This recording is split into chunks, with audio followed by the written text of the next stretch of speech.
నమస్తే ఫ్రెండ్స్, నేను మీ రాంబాబు. మనం ఈరోజు జోధ్పూర్లో ఉన్నాం. నిన్న మీటింగ్ కంప్లీట్ చేసుకున్న తర్వాత ఈరోజు జోధ్పూర్ కోట సందర్శనకు రావడం జరిగింది.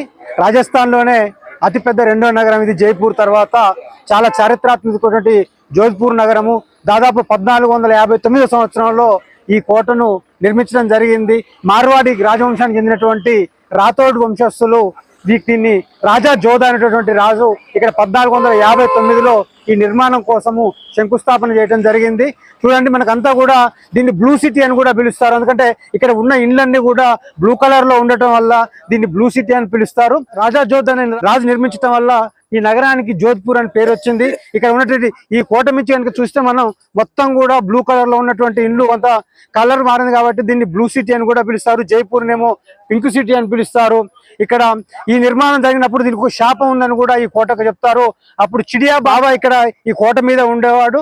ఆ బాబా ఉండటం వల్ల ఆయన పక్షులకు ఆహారం పెట్టుకు ఇక్కడ ఉంటే ఇక్కడ దాదాపు 410 అడుగుల ఎత్తులో ఉన్నటువంటి ఈ కోటను నిర్మించాలని రాజా జోధా నిర్ణయించిన తర్వాత ఇక్కడ నిర్మాణం కోసం ఆయన్ని చిడియా బాబాని ఇక్కడి నుంచి బలవంతంగా వెళ్ళగొట్టడంతో ఆయన ఒక శాపాన్ని ఈ రాజవంశస్థులకు చేసిండు.